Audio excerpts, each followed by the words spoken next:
Alegria. Acho que é comum do ser humano gostar de coisas alegres e de alegria, não tanto de felicidade. Felicidade é uma coisa que, assim, a gente olha na Bíblia, ela não fala de felicidade, ela fala de alegria. Alegria no Senhor, paz no Senhor. Felicidade é um termo mais humano, significa um estado de espírito. Pelo menos assim, esse é o entendimento que eu tenho. É uma coisa que, assim, me chama mais atenção. Então eu gosto mais de falar de alegria. E agora é uma época no mundo que ela é uma época bastante alegre. Essa época desse evento chamado Copa do Mundo. Copa do Mundo lá em casa tem vários significados. Eu gosto de futebol, quem me conhece um pouquinho sabe disso. Então Copa do Mundo é o maior evento de futebol do planeta, é uma coisa que eu gosto muito. Mas eu casei no meio de uma Copa do Mundo. Eu casei em 2006. E quando a gente casou, assim, a gente marcou a data do casamento, eu não tinha olhado o calendário de Copa, coisa nenhuma. Com o passar do tempo foi chegando as datas, e assim, dia 1/7 de 2016, vai ter um jogo da Copa. E pode ser um jogo do Brasil. A gente marcou o casamento de dia, nós casamos ao meio-dia. E o jogo, se não me engano, era como vai ser agora, 2, 3 da tarde. A gente falou assim, vamos ver, conforme o Brasil for indo, a gente vê o que a gente faz, né? Porque a gente sabe que o brasileiro adora ver jogo de futebol.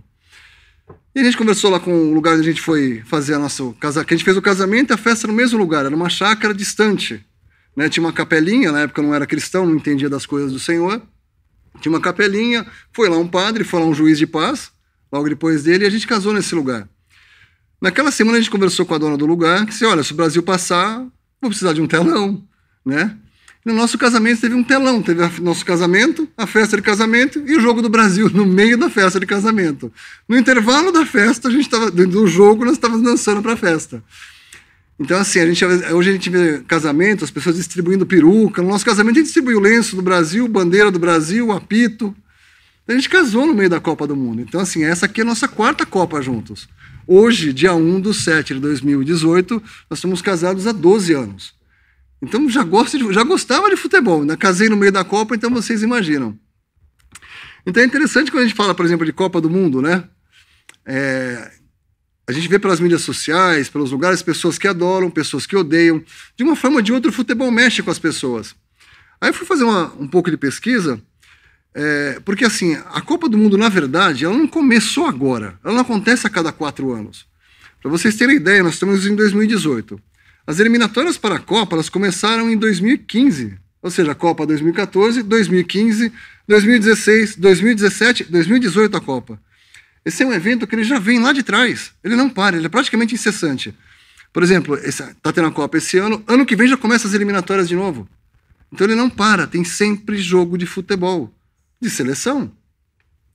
Aí eu fui fazer uma pesquisa e falei assim, nossa, mas como é que isso pode mexer com tanto? Para vocês terem uma ideia da dimensão do que é o futebol para o mundo, nessas eliminatórias foram 206 países participantes. A ONU tem 193. Tem mais países filiados na FIFA do que na ONU. Para vocês terem ideia. Essa Copa que teve aqui, como é o mundo inteiro que participa, todo mundo tem chance de ganhar. Não estou falando que a gente não sabe o que tem por trás, ou se tem ou não tem por trás, não vem ao caso. A gente só pode falar daquilo que os nossos olhos veem, né? Então, sempre um país que nunca foi pode ir. Esse ano foi a Islândia.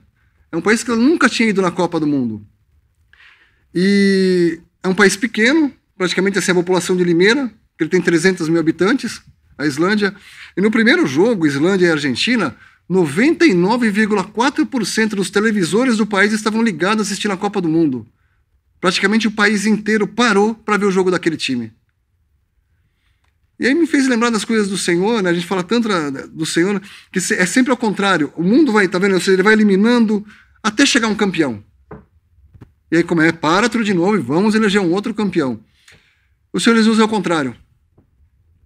Ele veio e dali ele comprou um povo novo. É completamente ao contrário. Se são 200 países para chegar em um campeão, o Senhor Jesus foi para chegar em milhões de vitoriosos. A Bíblia fala que o cristão, ele anda de glória em glória. Conversando com o irmão espanhol, ele disse, Márcio, a versão em espanhol é um pouco melhor para isso. Ele fala que vai de triunfo em triunfo, de vitória em vitória. E tudo que tem no mundo normalmente são coisas que ela confrontam a palavra de Deus, ela confrontam a Deus. Por exemplo, um jogo de futebol, existe um ataque, existe um contra-ataque. Para cada avanço de Deus, existe um contra-ataque de Satanás. Para cada passo que Deus dá em direção ao homem, vai vir uma oposição direto de Satanás para ele. Assim como um jogo de futebol. Muito parecido nessa analogia. E o que nos faz lembrar, né? 206 países, praticamente o mundo todo. Então, ou seja, vamos fazer a seguinte pergunta: quem é o dono do mundo? A palavra diz muito claramente em Mateus que veio um homem aqui, ele comprou o campo. O campo é o mundo, ele comprou o mundo. É interessante que na palavra de Deus, quando a gente olha, a pessoa que criou a primeira cidade não foi uma pessoa próxima a Deus. Ela foi uma pessoa que ela foi expulsa da presença de Deus, e ela criou a primeira cidade. Era para ser errante nesse mundo. Em algum momento ela falou assim: eu não quero mais ser errante. Ela criou uma cidade para que ela não precisasse de Deus. Um evento esportivo como esse, ele elege os seus ídolos, os seus deuses. O que deveria ser destinado a Deus, não, ele é trocado. Mas isso não se aplica só ao futebol. Aplica-se à medicina, aplica-se à ciência. Aonde o homem avança em conhecimento, e por trás desse conhecimento, boa parte, não do conhecimento em si, mas do ego, das coisas que tocam no ser humano, é Satanás que está por trás. Por quê? Tira Deus do meio. A natureza mostra a glória de Deus em tudo, numa semente, no pôr do sol, no nascer do sol, no movimento das estrelas do universo. Aí o homem vai lá e tira Deus e fala que é a ciência, que é bacana. Então, numa época como essa, que os homens estão, todo mundo querendo saber quem vai ser o melhor time do mundo, Deus está agindo ao contrário. Ele está indo buscar os condenados, as crianças, os perdidos. O mundo quer saber dos melhores, o Senhor Jesus ele quer saber dos piores. Porque é interessante que, por exemplo, na parábola da mulher... na história da mulher adúltera, né, a palavra diz muito claramente: depois de toda aquela cena que quem não tiver pecado atire a primeira pedra, aquele povo vai embora, sobra o Senhor Jesus e aquela mulher na frente dele. Aí diz assim: mas ouvindo esta resposta, foram saindo um a um, começando pelos mais velhos, ficando só Jesus e a mulher no lugar em que estava. Então, levantando-se Jesus, perguntou-lhe: mulher, onde estão eles? Ninguém te condenou? Respondeu: ninguém. Ninguém, Senhor. Disse Jesus: nem eu tampouco te condeno. Vá e não peques mais. Então Jesus tornou a falar-lhes, dizendo: eu sou a luz do mundo. Quem me segue, de modo nenhum andará nas trevas. Pelo contrário, terá a luz da vida. Ou seja, se essa mulher não se considerou uma condenada, ela não serve para o Senhor. A obra que o Senhor Jesus fez serve para o mundo todo. Ele comprou todo o campo, ele comprou o mundo inteiro, com todas as pessoas. É interessante que a gente olha no Antigo Testamento, ele escolheu um único povo, que era Israel. Agora não. Ele trata com o mundo todo, em todos os lugares. Aonde houver campo ou há Deus, ele está buscando as pessoas. Mas uma condição um pouco diferente. Se você acha que você é bom, que suas obras são boas, que você é uma pessoa boa, uma pessoa justa, a obra que Jesus fez, ela serve para você, mas você não vai usufruir dessa obra. Por exemplo, ele diz um pouco isso no capítulo 8 de João, tem a história da mulher adúltera, e no capítulo 9 tem lá uns fariseus que se consideram justos, e aí o Senhor Jesus fala para eles, né? Se fosseis cegos, não teríeis pecado, mas agora dizeis: nós vemos, fica subsistindo o vosso pecado. Ou seja, se você acha que você é bom, você continua pecador. Ou seja, é completamente ao contrário. Quando você acredita que você precisa de um salvador, que você é um pecador, perdido, que você precisa de salvação, a obra substitutiva do Senhor Jesus serve para você. Nessa de buscar um campeão, a gente viu, essa semana, os maiores nomes do planeta já foram eliminados. Um argentino foi eliminado, o time dele foi embora, o time do português foi embora. Eles são os melhores do mundo. O Senhor Jesus, para comprar esse campo, ele não foi levantado à glória dos homens. Ele foi levantado a uma vergonha de uma cruz, a uma maldição de cruz. E é curioso pensar, esses ídolos, seja da música, seja do futebol, seja da medicina, seja de onde for, Eles têm uma vida muito boa. O Senhor Jesus, ele foi açoitado e pregado numa cruz. Imagina você com as costas, depois de um açoite romano, que se não me engano acho que eram 50 chibatadas. Eu nunca sei o certo, a gente tem só um pouco de história. Imagina você tomar 50 chibatadas nas costas, suas costas inteiras abertas, você pregado numa cruz. Cada respirada que você der, aquele encosta na madeira. Será que dói? Será que foi doloroso para ele? Para comprar esse campo inteiro? Derramar o sangue para comprar um povo que odiava ele? Porque é interessante a gente pensar. Meu filho perguntou ontem, nós estamos falando sobre filhos obedientes e filhos desobedientes, porque no Antigo Testamento, em Deuteronômio, a palavra dizia que filho desobediente tinha que morrer. Um filho rebelde, costumaz, os pais deles levariam os anciãos e ele seria apedrejado. Mas isso é o Antigo Testamento. No Novo Testamento a gente tem a figura do filho pródigo, em que o pai dele o recebe de braços abertos, independente do que ele tenha feito, desde que ele tenha se arrependido, né? Tem uma condição um pouco diferente nessa história. E ele falou assim: papai, o que eu vou ter que fazer? Eu vou ter que morrer? Vai. Para você poder nascer de novo, você tem que morrer. Porque você faz a tua vontade ou você faz a vontade de Deus. As duas na mesma pessoa não dá. Na verdade dá. A gente sabe que dá. É possível você ser uma alma salva e ter uma vida perdida. Sim, é possível. É triste. Muito triste, mas sim, é possível. Mas alguma coisa tem que morrer. É o que mostra a natureza. E benza para o Senhor Jesus. Ele teve que morrer, ele teve que sair da glória dele, vir a este mundo, ser pregado numa cruz, derramar seu sangue, descer à morte. Ou seja, ele teve que morrer. E onde ele está hoje? A gente vê que esses ídolos que passam, seja do que for, eles vêm e vão o tempo inteiro. O Senhor Jesus está sentado à direita de Deus, comprando um povo para ele, um povo que não o quis, um povo distante. A palavra fala que hoje ele está buscando nas nações um povo para ele. As nações buscam os melhores para ela, os mais fortes, os mais capazes, os mais inteligentes. O Senhor Jesus está buscando o contrário, ele está buscando aquele que é o perdido, que é o condenado, aquele que não presta, mas que ele tem a consciência que não presta. É um pouco diferente. O mundo não. E para falar um pouquinho sobre essa coisa do mundo, eu queria falar da palavra do joio e do trigo, que ela é bastante conhecida, mas acho que para ilustrar, ela serve muito bem, né? Vamos abrir lá em Mateus, capítulo 13, versículo 24. Mateus 13, versículo 24.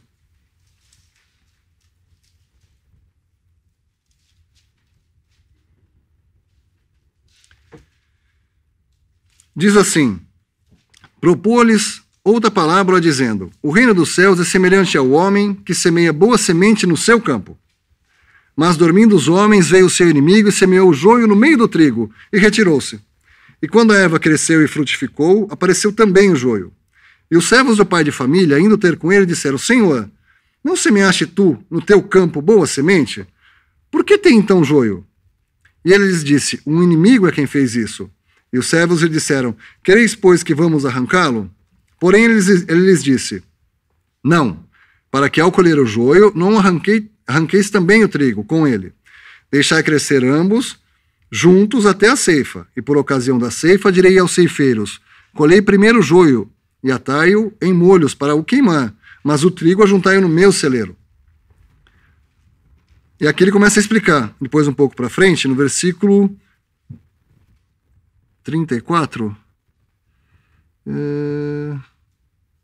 No versículo 37 ele começa a explicar o que é essa parábola. O que semeia a boa semente é o filho do homem. O campo é o mundo. A boa semente são os filhos do reino e o joio são os filhos do maligno. O inimigo é que o semeou é o diabo, e a ceifa é o fim do mundo, e os ceifeiros são os anjos. Assim como o joio é colhido e queimado no fogo, assim será na consumação deste mundo. Mandará o Filho do Homem os seus anjos, e eles colherão do seu reino tudo o que causa escândalo, e os que cometem iniquidade, e lançá-los-ão na fornalha de fogo. Ali haverá pranto e ranger de dentes. Então os justos resplandecerão como o sol no reino de seu Pai. Para quem tem ouvidos para ouvir, ouça. Quem tem ouvidos para ouvir, ouça. E aí no versículo 44 ele explica como é que foi comprado esse campo. Também o reino dos céus é semelhante a um tesouro escondido em um campo, que um homem achou e escondeu. E pelo gozo dele vai, vende tudo quanto tem e compra aquele campo. Então é isso, o Senhor Jesus veio ao mundo e com a sua obra, na cruz, ele comprou. É interessante a gente meditar hoje, muitas pessoas ouvem que haverá um lago de fogo, sim, mas as pessoas não vão para o lago de fogo necessariamente porque elas são pecadoras.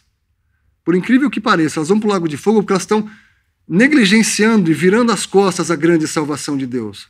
Hoje a salvação é oferecida a todos, fracos e fortes, ricos e pobres, doentes e sãos, a todos.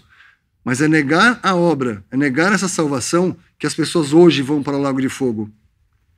Né? Quando houve esse...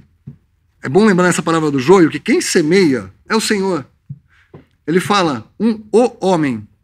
Ele não fala os homens saíram a semear a semente, não. O homem semeou o campo. É um homem. Esse homem é o Senhor Jesus. E da onde ele está hoje, ele continua colocando sementes no mundo. Há 2018 anos, as sementes são espalhadas pelo mundo. Né? É interessante que é isso, como eu falei um pouquinho atrás, o mundo hoje é objeto da graça de Deus. Antes não, ele escolheu um único povo para ser um experimento, para ser algo entre as nações. Hoje ele colhe de todas as nações um povo para ser. É completamente ao contrário do que era antes. E veja que é a palavra que dá fruto. Não é a nossa persuasão, não é a nossa inteligência, não é o que eu posso falar de Deus ou não falar de Deus, é a palavra dele que continua a dar fruto. E onde quer que ela seja recebida com fé, ela dá fruto. Crê no Senhor Jesus e será salvo. É isso que a palavra diz. Crês tu nisso? Ponto. É a palavra de Deus que faz isso. É interessante lembrar que Cristo é vida, justiça e salvação para todo aquele que crê. Deus não faz acepção de pessoas. Essa palavra acepção de pessoas, quando ela aparece na Bíblia, ela fala justamente isso, porque nós temos a tendência de, tal pessoa, nossa, é PhD em medicina cerebral. Nossa, ele tem toda a razão. O que ele fala, a gente diz amém. Essa é a nossa tendência. Deus não faz diferença. Homem, seja um PhD, seja um lixeiro, é a mesma coisa. Pessoas são pessoas. E acabou. Só existe duas classes de pessoas hoje para Deus. Salvos e não salvos. E ponto, acabou. Não tem uma terceira coisa. Então Deus não faz acepção de pessoas. Né? Tanto que tem uma outra parábola, que na verdade é uma história, que é do rico e de Lázaro, que o pobre foi para o céu, ou seja, ele teve aqui uma vida miserável na terra, e o rico é que estava ardendo em fogo. Vale lembrar que esse fogo, né, Deus seria um Deus muito malévolo, mudar o corpo de uma pessoa e tacar chama nele o resto da vida. Esse fogo é a consciência, que vai arder por ter negado, talvez de remorso, essa grande salvação de Deus oferecida a ele. Porque todos nós vamos estar diante de Jesus, salvos e não salvos. Um para receber o galardão, outro para receber o que a Bíblia chama de segunda morte. E também fala sobre o lugar de Deus. A gente vê que o mundo, com todos os seus eventos, seja esportivo, seja musical, seja tudo, a gente vê que existe uma proliferação de tudo. Mesmo entre a cristandade professa, né? Muitas igrejas parecem mais uma casa de espetáculo do que uma casa de Deus. Ou seja, trocou o lugar que seria de Deus para ser um lugar de festa. Não é um lugar de oração, não é um lugar que você abre uma Bíblia e vamos estudar a palavra, vamos meditar sobre ela. Não, você chega lá, tem banda, tem projeção, tem gente dançando. Você, nada contra, acho que assim, mas acho que se nós vamos falar sobre Deus, a gente precisa meditar um pouco mais. A gente não encontra esse tipo de coisa na Bíblia, né? Então as pessoas acabam trocando um lugar que seria de Deus para falar de Deus, aprender dele, pedir aos pés dele que ele nos revelasse algo, e a gente está lá dançando, festa. É completamente um outro caráter. E o perigo hoje em dia ele é muito maior. Quando a gente vê essa parábola do joio e do trigo, essa talvez seja porque essa daqui é a primeira das parábolas de Mateus, que ele começa a comparar o reino de Deus com alguma coisa. Então ele mostra sempre por comparação. Ele fala que tem um joio e que tem um trigo. E aqui ele começa várias outras. Não é o caso de hoje, mas hoje vamos até só ao joio e o trigo. Veja que o joio e o trigo, eles estão juntos. Juntos. Então hoje você tem boas doutrinas e você tem a má doutrina. Elas estão juntas, espalhadas por esse mundo. Ou seja, elas estão na mesma terra, elas usam a mesma palavra, é a mesma Bíblia, mas é joio. Então o perigo é muito maior. Muito. O Senhor Jesus ele não falou para a gente arrancar, para a gente apontar o dedo na cara de ninguém e falar que essa pessoa está errada. Não. Ele fala para pregar ele. Porque esse trabalho de dividir joio e trigo não é nosso. A Bíblia deixou muito claro, esse é um trabalho para os anjos, no fim dos tempos. Não é para a gente. A gente deve sim cuidar daquele campo. Por que o joio entrou? Porque os homens dormiram. Aqueles que deveriam cuidar do campo, eles dormiram. Por algum tempo na minha vida eu trabalhei com terceirização de frota. Eu tinha muitas usinas aqui da região, eram minhas clientes. Eram carros que andavam assim, tipo 20 mil quilômetros por mês, no espaço de uma roça. Eu disse, como é que você anda 20 mil quilômetros por mês? Eu falei assim, Márcio, porque aqui a gente cuida dia e noite. Eu disse, mas eu não vejo ninguém. Não, Márcio, você está enganado. A gente cuida dia e noite. Você não faz ideia do que acontece numa lavoura de cana. Então o que a gente vê, que veio um homem, Jesus, veio um homem até essa terra, semeou a boa semente, e os homens fizeram o quê? Dormiram. Tem uma outra parábola que ela fala das 10 virgens, das virgens loucas que dormiram até o clamor da meia-noite. Elas simplesmente dormiram. Aí depois que viu que estava tudo errado, Senhor, e agora que está tudo errado, o que eu faço? Deixa. Isso não é trabalho seu. O nosso trabalho é levar a palavra. Quem dá o crescimento, esse é o Senhor, não é a gente. O máximo que a gente pode fazer é levar a palavra de Deus. Então, a igreja, ela não é o campo. O mundo é o campo. Isso tem que ficar muito claro. Quem não sabe a diferença, é só meditar na palavra de Deus. O campo é o mundo. Você não vai a um templo para arrumar a tua salvação. Não, você vai ao Senhor. Ele que veio aqui e comprou esse campo. Para encerrar um pouco sobre isso, eu acho que assim, a palavra de Deus, assim, eu posso ficar aqui falando o dia inteiro, mas é a palavra que vai tocar as pessoas. E aí eu queria só encerrar aqui um trechinho de um irmão, quando ele fala sobre isso, que ele fala, olhe para ele agora, ouça-o, receba-o na palavra de Deus para a vida eterna. Ele é o caminho, a verdade, a vida, não há outro. Para que vocês que vivem possam viver a partir de agora, de onde estão, nesse exato lugar, não para si mesmo, mas para aquele que por você morreu e ressuscitou. Assim você pode esperar por sua vinda, não apenas em paz, mas em alegria. A alegria do mundo passa, os prazeres do mundo passam. Que a gente possa se alegrar no Senhor. Ele não muda, Ele não passa.